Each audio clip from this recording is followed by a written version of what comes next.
Hello viewers, আসসালামু আলাইকুম। যে যেখান থেকে দেখছেন আশা করি সকলেই ভালো আছেন। আলহামদুলিল্লাহ আপনাদের দোয়ায় এবং ভালোবাসায় আমরা অনেক ভালো আছি। তো আজকে আপনাদের সাথে শেয়ার করতে চলেছি খুবই লোভনীয় একটা রেসিপি, যার কথা বলতেই মুখে জিভে জল চলে আসলো। তো আমার রেসিপিটা করার জন্য লাগছে শীতল শুটকিনি, আর লাগছে হচ্ছে শুকনো মরিচ, পেঁয়াজ কুচি আর রসুন। তো এখন আমি শুকনো মরিচ, পেঁয়াজ কুচি, রসুন খুব সুন্দরভাবে ধুয়ে কেটে নিয়েছি। এগুলো শুকনো মরিচ, পেঁয়াজ কুচি, রসুন হচ্ছে আমি ব্লেন্ডারে ব্লেন্ড করে নেব, যেহেতু আমার হবে ব্লেন্ডারে ব্লেন্ড করতে সময়ও কম লাগবে। আর যাদের সময় হাতে থাকবে তারা অবশ্যই পাটার মধ্যে চেষ্টা করবেন। পাটার মশলা অসাধারণ, স্বাদের কোনো তুলনাই হয় না। তো আমি এখন মশলাটা খুব ভালোভাবে ব্লেন্ড করে নিয়েছি, দেখতেই পাচ্ছেন। আমার মশলাটা ব্লেন্ড হয়ে গেছে। এখন আমি চুলায় চলে যাব। চুলায় একটা প্যান বসিয়ে দিয়েছি আর দিয়ে দিব পরিমাণ মতো তেল। তো আমার তেলটা গরম হয়ে গেছে, দেখতে পাচ্ছেন। এখন দিয়ে দিব যেই 3টা শুটকি নিয়েছিলাম, 3টা শুটকি দিয়ে দিচ্ছি।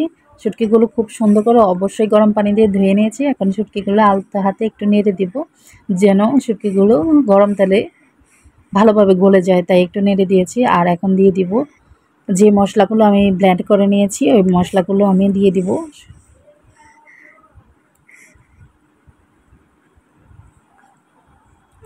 তো এখন উপর থেকে দিয়ে দিচ্ছি আমি 2টা টমেটো কুচি, দিয়ে খুব সুন্দরভাবে আলতো হাতে মিক্স করে নেব সম্পূর্ণ মশলাগুলো। আর দিয়ে দিব এখন মশলা, আমি দিয়ে দিচ্ছি স্বাদ মতো লবণ, আর দিয়ে দিচ্ছি হচ্ছে 1 চামচ হলুদ গুঁড়ো। আর এখানে আমি জাস্ট হলুদ গুঁড়ো আর লবণটাই অ্যাড করলাম, আর কোনো কিছু অ্যাড করব না। যেমন হচ্ছে আপনার গুঁড়োমরিচটা আপনারা তারাই অ্যাড করবেন যারা ঝাল পছন্দ করেন। যারা ঝাল পছন্দ করেন তারা অবশ্যই গুঁড়োমরিচটা অ্যাড করবেন, তাহলে হচ্ছে কি আপনার ভর্তার কালারটা মাশাআল্লাহ অনেকটাই ভালো আসবে। আর ঝাল তো মাশাআল্লাহ হবে। যারা ঝাল পছন্দ করেন, আবারও বলছি, তারাই গুঁড়ো মরিচটা অ্যাড করবেন, না হয় আমরা শুকনো মরিচ অ্যাড করেছি। আর শুকনো মরিচের ঝাল, গুঁড়ো মরিচের ঝাল ওভার হয়ে যাবে। যারা আমরা খুব সীমিত আকারে ঝাল খাই তারাই শুধুমাত্র শুকনো মরিচ দিয়ে করব, আর যারা বেশি ঝাল খেতে পছন্দ করি তারা গুঁড়ো মরিচ অ্যাড করব। তো আমি সবগুলো মশলা একসাথে খুব ভালোভাবে মিশিয়ে নিয়েছি। আর সামান্য পরিমাণে পানি দিতে পারেন, আর পানিটা দিলে হবে কি আপনার ভর্তাটা পুড়ে যাবে না, যেহেতু এটা খুবই ঘনত্ব বেশি, সেই জন্য আপনি সামান্য পরিমাণে পানি দেবেন। আমার যেন বেশি পানি না দিয়ে ফেলি, সেদিকে আমরা লক্ষ্য রাখবো। সামান্য পরিমাণে পানি দিয়ে ভর্তাটা খুব সুন্দরভাবে আলতো হাতে নেড়ে আমরা ভর্তাটা তৈরি করতে হবে। তাই আর এখন হচ্ছে আমার যে শুটকিগুলো দিয়েছি, অবশ্যই গরম তেলের মধ্যে দিলে শুটকি গলে যায়, তারপরেও আলতো হাতে ভালোভাবে শুটকিগুলো গলিয়ে নিতে হবে।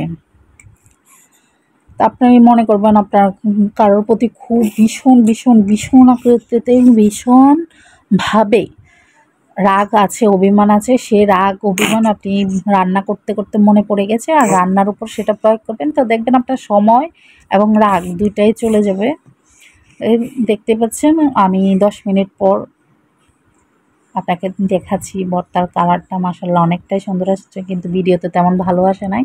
তো খুব সুন্দরভাবে আলতো হাতে ভর্তাটা একেবারে নেড়ে ভাজা করে ফেলতে হবে। অনেকটা সময় নিয়ে করবেন, তাহলে আপনার ভর্তাটা খুবই ভালো আসবে, ভালো হবে, টেস্টও অনেক ভালো হবে।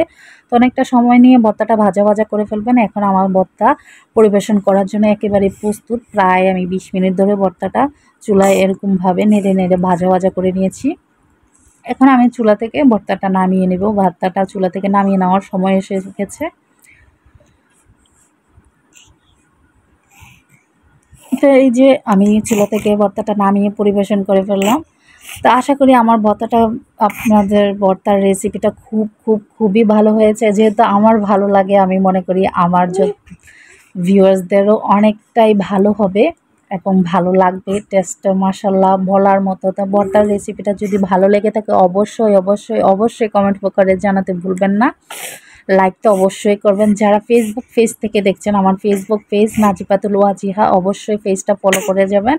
আর যারা ইউটিউব থেকে দেখছেন, আমার ইউটিউব চ্যানেল রান্নাঘরের বিনোদন, অবশ্যই চ্যানেলটা সাবস্ক্রাইব করে যাবেন। আজকের জন্য এখানেই বিদায় নিচ্ছি। দেখা হচ্ছে পরের কোনো ভিডিওতে, পরের কোনো রেসিপিতে। সেই পর্যন্ত সকলে ভালো থাকবেন, সুস্থ থাকবেন, সেই কামনা করি। তো আল্লাহ হাফেজ, সকলে ভালো থাকবেন, টাটা।